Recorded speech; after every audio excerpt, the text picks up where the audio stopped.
One of my favorite things about Breath of the Wild is its ability to communicate a story to the player throughout the world itself. Instead of having the need to share all of its details through cutscenes and quests, Breath of the Wild has a lot to tell the player just by observing the world around you. Like how abandoned battlefields can be pondered to depict how age-old wars played out, the locations of towns and settlements show where past Calamity invasions were the most successful, and even how the ancient temples of Hyrule give a deep dive into the rich lore and history that connect a current story to one of long past. But out of all the locations in this game that possess a deeper meaning beyond what's just seen at face value, one of my favorite ones has always been the Satori Mountain.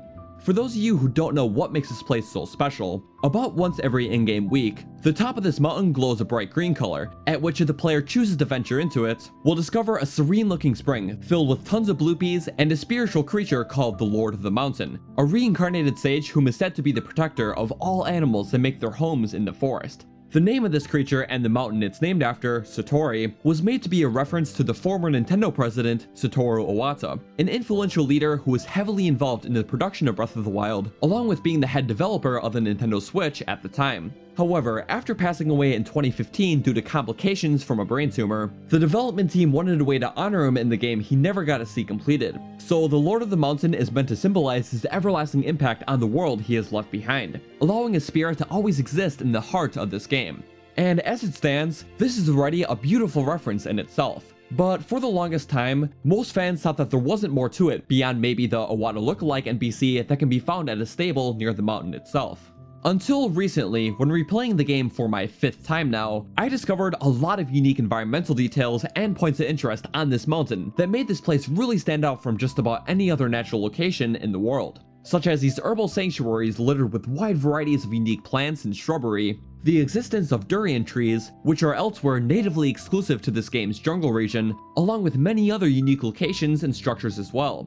A lot of these details are very easy to miss on a first playthrough, and considering that the only major points of interest on this mountain are the shrine and the spring at the very top, it's very possible that most people didn't even notice these smaller details at all. And for the low amount of people who did pick up on these details may not have seen any deeper significance behind it, as that's not commonly a question people ask themselves when looking at what just seems to be a bunch of plants. But just like how the ruins of old settlements and temples in this game can help tell a greater story beyond what is blatantly fed to the player through dialogue and quests, there really is a lot about the nature and serenity of this mountain that gives it much more significance than just about any other place on the map.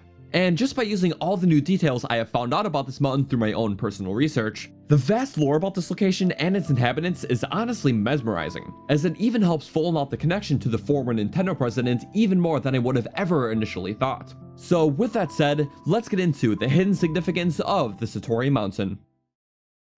So in order to understand what the deeper meaning behind this place is, we should start by first looking into the few textual details we have on this location. And one of the most important details we can get about this place can be acquired by scanning in the Lord of the Mountain with the camera rune, and its compendium entry reads as follows.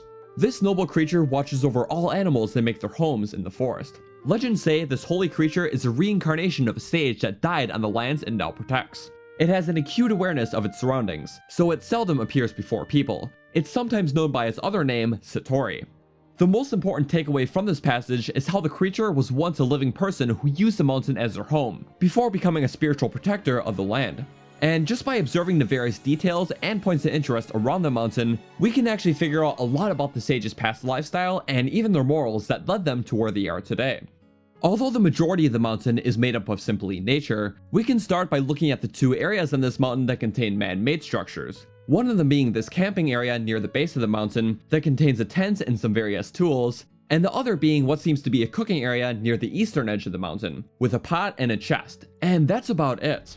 The person who lived here really didn't seem to have any other worldly possessions beyond what was required for him to live and work, as just about everything else in the mountain is in one way or another revolved around a more naturalistic element that he helped maintain. One of the best examples are these herbal sanctuaries scattered throughout, that contain a vast selection of different herbs and plants from all across Hyrule that would not be able to grow natively under natural circumstances. One of them can be found at the far southern end of the mountain, made up of all different types of mushrooms, such as sun shrooms, razor shrooms, truffles, and even various ores that surround a massive centerpiece tree. The other area can be found at the far eastern edge of the mountain, made up of all different types of flowers, like nightshades, thistles, amaranth, cephalina, and many more. There is also a huge apple orchard near the eastern edge of the mountain that contains dozens of fruit-filled trees along with some pitchfork tools presumably used in the picking process. Oh, and yeah, I'm including a detailed map and key filled with all the unique locations scattered throughout this mountain in case you guys are curious to ponder these areas further on your own, as most of them also act as a great way to gather lots of resources in-game. But the intent of having all these plants and orchards on the mountain was likely not just for the sage's self-consumption and hobby, but rather was his way of giving back to the world, specifically with the wildlife that lived amongst them. Right near the western edge of the mountain resides a very peaceful forest with a lake in the center, which is a perfectly habitable place for animals. Given the sage's strong connection to nature, it is likely that he used his farms and the foods he produced to give back to the animals and shelter them amongst his mountain. And given how dedicated he was to this lifestyle, I think it's safe to assume that he never hunted any of them for meat, and instead relied strictly off the variety of plants he grew for food. Which is also backed up by the fact that there are no signs of abandoned animal pens or coops on the mountain, like how you would likely find at someone else's home in Hyrule. So given all these details about the sage's past life, it's very understandable why someone like him would be reborn as a spiritual creature to protect over the animals and the land.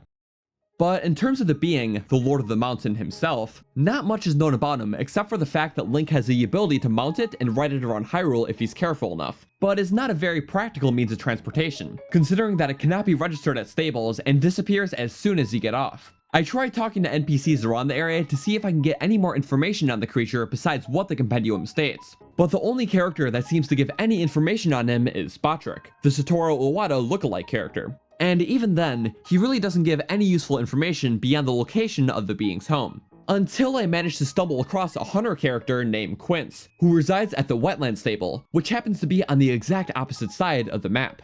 To my surprise, he told a story about a very unique experience he had on the Satori Mountain one day when it was glowing green. Quince was hunting there one night when he came across an abandoned, hungry dog, which he felt pity for and gave some of his jerky to before continuing on with his hunt. However, later in the night, the hunter got confronted face to face with the Lord of the Mountain, who frighteningly stared the man down so intently that he never even grew the courage to draw out his bow in self-defense. But before the hunter knew his fate, the dog he saved earlier that night jumped into the scene in rescue to speak with the Lord, whom eventually backed off and left the two alone, before fleeing the mountain together. And ever since then, Quince and his dog have been inseparable companions that live on to tell that story to this day. And quite frankly, we can learn a lot more about the role and purpose of the Lord just by breaking this story down. For one, the Lord does a lot more than just watch over and protect the animals around him, as he is actually given the unique ability to communicate with them as well.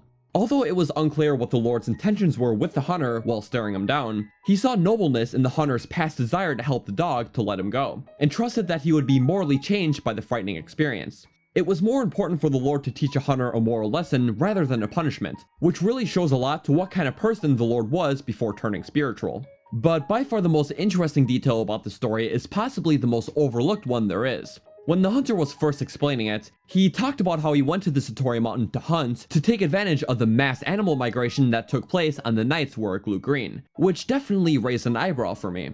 Although it did make sense for more animals to appear around the mountain while the Lord is present to pay respects to it, I had serious doubts whether this detail would actually be reflected in the gameplay itself. But sure enough, I went there on one of the sacred nights, and to my surprise, I was greeted by mesmerizing quantities of different animals scattered about, and honestly, it felt quite magical to say the least. The forest never looked so alive, as it was littered with more life and energy than just about any other area in this game. And sure enough, most of these animals were habitated right around the lake where I initially thought the animals would gather in the story's past, which helps prove its geographical significance even more. I honestly find it incredible that the developers would go through so much effort to bring a story like this to life through the gameplay, but what's even better is that the story doesn't even end there. Usually on the nights where the Lord isn't present, the mountain is often littered with wide varieties of skeleton-based enemies, like Stall Moblins, Stall Lizarfos, and even a Stall Nox, that all simply just fail to reanimate on nights where the Lord is present. So not only does his presence cleanse all evil from the land, it brings light to it like no other place in the world. Which leads us all the way back to the main significance of this mountain in the first place, and how well its entire story ties in with the qualities of the former Nintendo president Satoru Iwata. In an interview with The New Yorker post Breath of the Wild's release, game director Hidemaro Fujibayashi spoke about Iwata's presence and impact on the game. When he passed away, there would be moments we would come up with an idea we would be excited to talk to Iwata about. Then we'd remember he was no longer here. Miyamoto told me it was the same for him. He'd come up with an idea at the weekend and would feel excited to speak to Iwata about it on Monday, only to remember. The sadness runs deep. This is approaching spiritual talk, but we had the sense that he was watching over our work. That became a source of motivation, a drive for us to improve and be better. The beauty behind it is that the sage's story is really Iwata's. He was a dedicated man who devoted his entire late life to the ideas he believed in, while supporting everyone he was surrounded around. He's the reason why consoles like the Wii and the DS became as revolutionary as we know them as today, because he truly was dedicated in pioneering ideas that he believed in. And even when the later consoles like the Wii U caused the company a fiscal loss, he voluntarily cut his salary in half out of respect, as he didn't think it was right to flourish while his company suffered. He was one with his company and his principles, just like the sage was to his lands and the ones he protects. The fruits of his labor, much like the fruits that were produced on the mountain, were used to provide the ones he was close to with nourishment and growth, not just his own. And even when the sage's physical form passed on, he still lived on in spirit atop the very mountain he watches over. The beacon of light he produces on the nights his legacy shines on is a symbol of hope and gathering for the ones he was close to, symbolizing how the game's developers would often use Iwata's past wisdom and impact as an inspiration for making the game the best that it can be. His legacy brings together the ones he impacted the most, which really speaks volumes to how influential he truly was. He wasn't just a great leader, he was also a great person to both the ones he was close to and the audiences he frequently communicated with. But the references go far beyond the mountain as well, as the Bluebee creatures that we can see around the Lord of the Mountain, whom all strongly resemble him, can often be found in the various forests scattered throughout the furthest reaches of Hyrule, proving that his impact really does outstand the boundaries of what he directly oversaw.